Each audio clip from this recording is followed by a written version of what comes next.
Welcome to Boomer Travel Patrol. I'm your host, Lisa Kaslyn, and welcome to our show.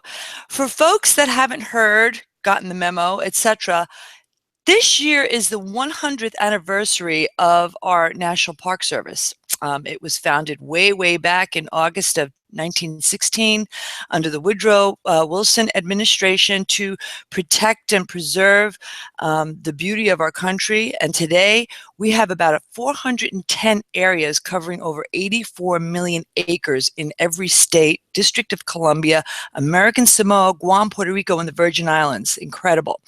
Today we've got Ford Cochran, who's the Director of Programming for National Geographic Expeditions, and he is going to talk about the parks and also the relationship between National Geographic as a founding patron many, many years ago and some of the exciting things that Nat Geo is doing this year. Welcome, Ford. Thank you so much, Lisa. I'm delighted to be here.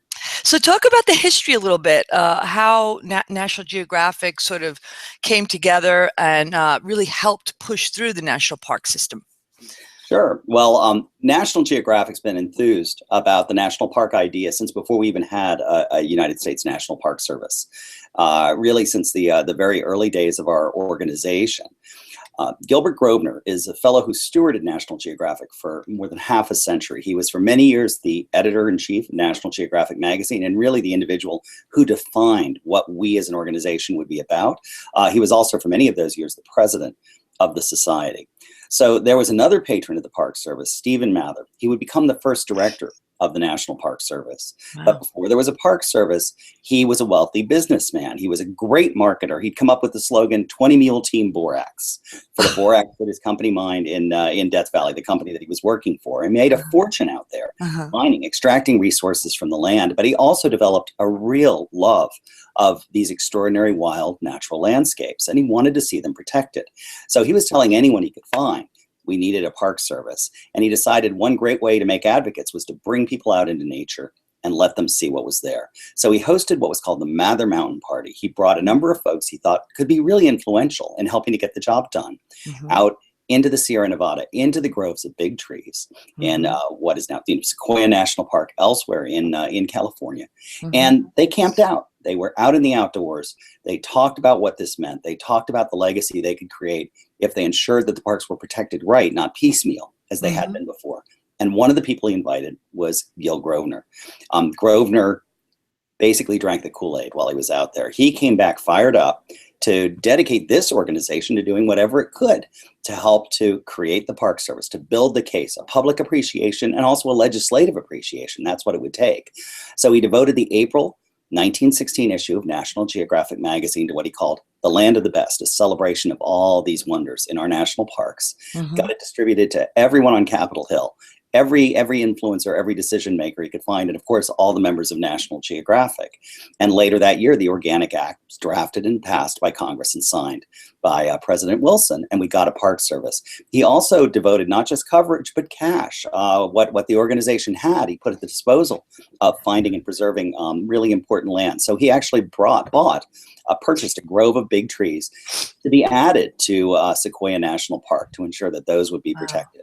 And that's something that we've done several times since over the years. We were instrumental in the establishment of Redwoods National Park, which along with a bunch of California state park holdings protects groves of the tallest trees in the world. Sequoia has the largest trees on Earth. Redwoods National Park has the tallest trees on Earth. And that was in the 60s that got done. But we've been doing that work ever since, covering important landscapes, helping to build the case for protecting them so that we could leave a legacy for our children. Beautiful.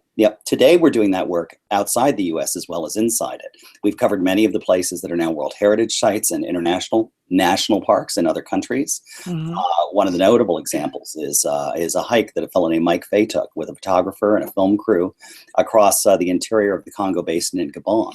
As a result of that, the president of Gabon was moved to set aside a whole bunch of land, more than 10% of his country, as new national parks. And since then, we've helped to ensure that those parks are protected or funded so that the job can get done. They'll be here for their children to explore and the rest of us to explore for generations to come. Beautiful, beautiful. Okay, so National Geographic is kicking off this year-long plus initiative, Power of the Parks, Exploring the Parks for the 100th anniversary. So talk about that campaign and some of the things you hope to achieve through that. You bet. Well, so this is, we're 128 years old this year, National Geographic, but this is the largest editorial campaign we've ever undertaken. More coverage, more people, more time spent in the parks.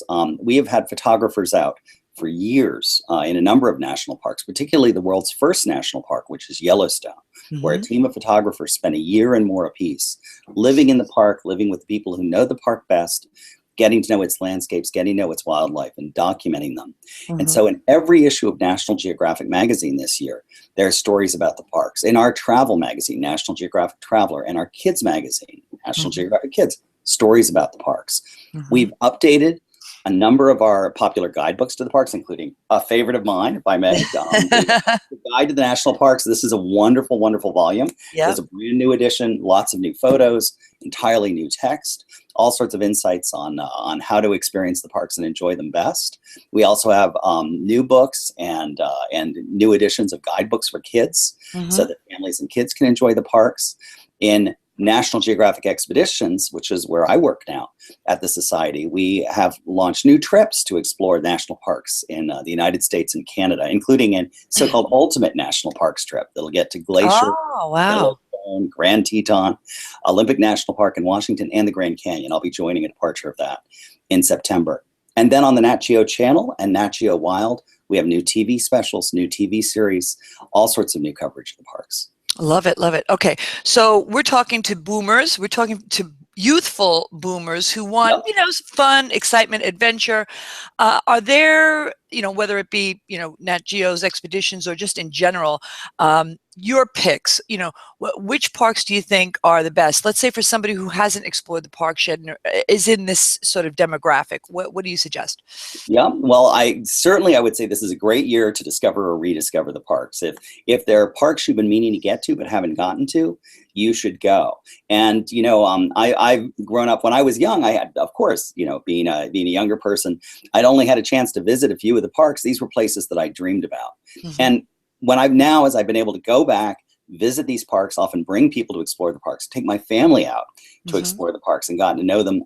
They all over deliver. It's hard to decide which is my favorite because I think all of them are so rewarding in so many ways. Certainly, if you haven't seen the huge and famous national parks, the Grand Canyon and Yellowstone and Yosemite, they call them, though Grand Canyon starts with a G, inside the Park Service, they refer to them as the big Y parks. The Y parks, Yellowstone and Yosemite, of course, those first parks come to mind.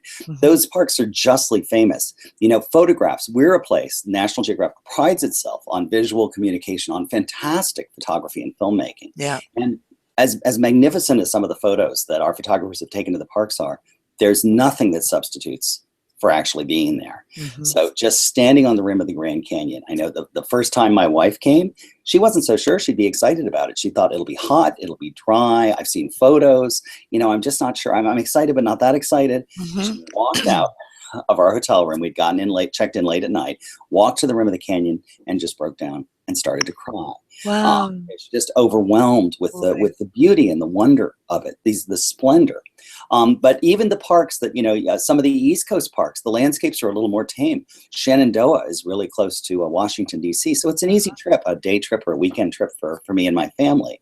But there's incredible beauty, the small details, the life in the forest. Plus, you can actually get a hike that rivals any out west. You can hike thousands of vertical feet up to get to the top of Old Rag. It's a really rugged workout. And when you're up there, the view is breathtaking.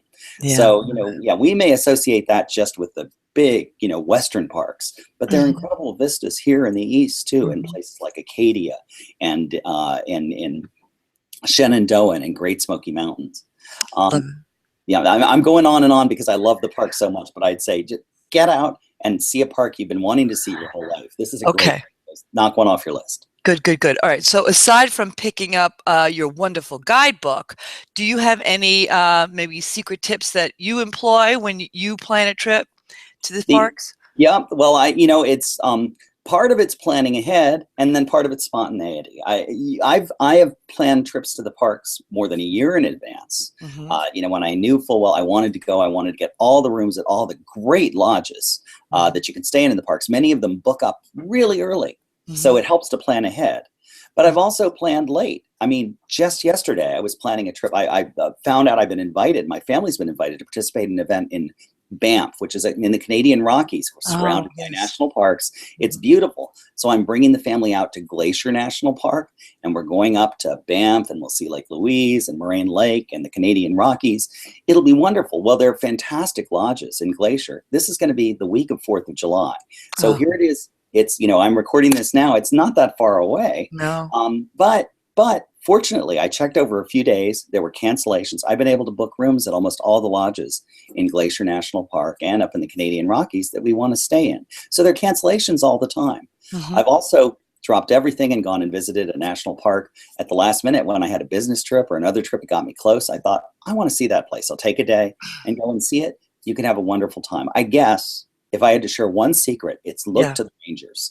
Get to a visitor center. Yes, grab our book if you can get a copy of our book. I keep it with me. But also get to the visitor center because the rangers know those parks well. And whether you just have a few hours or a whole week to spend in a national park, they'll have great ideas about what you can do and suited to whatever level of fitness and rigor you want in the experience that you're going to have. Good advice. Good advice. Okay, before we let you go, are there any cool, interesting expeditions coming up, either in the parks or not in the parks that maybe our folks would like to hear about? Well, sure. I hope, if you're thinking of booking a planned trip to the parks, you'll consider National Geographic Expeditions.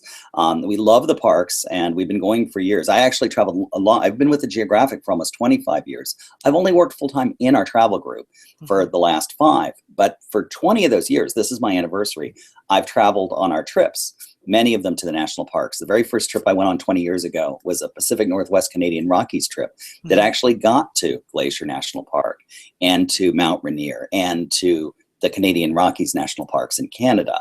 And so we're offering trips to the Canadian Rockies, again, on the Rocky Mountaineer, a train, if you want to take that, a fantastic experience, sort of a once-in-a-lifetime Uh-huh. experience. The Ultimate National Parks trip I mentioned gets to a number of the national parks. And then we have great classic trips to Yellowstone and nearby Grand Teton National Park. They're neighbors. The two parks are such wonderful contrasts, absolutely breathtaking. The canyons of the Southwest Grand Canyon, Bryce, and Zion National Parks, 3 tremendous canyon parks, but so completely different. I mean, the Colorado Plateau, that whole elevated region, the staircase stratigraphy, they call it layer cake stratigraphy, one layer above the other, eroded into all these incredible, incredible landscapes.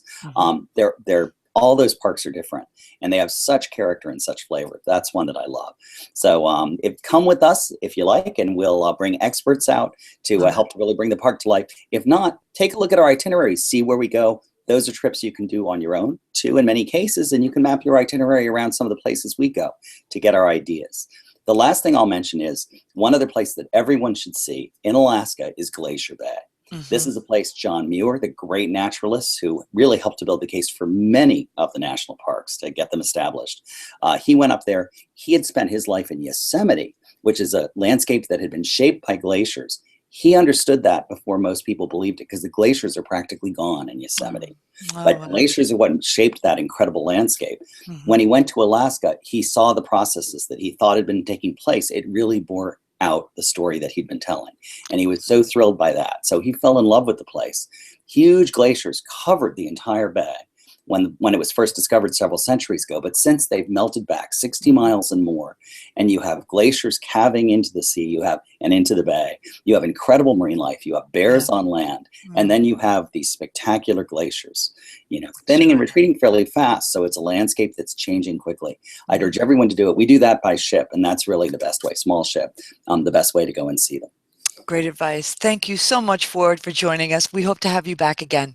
Thank you so very much. It's my pleasure anytime. Have a great day. You too.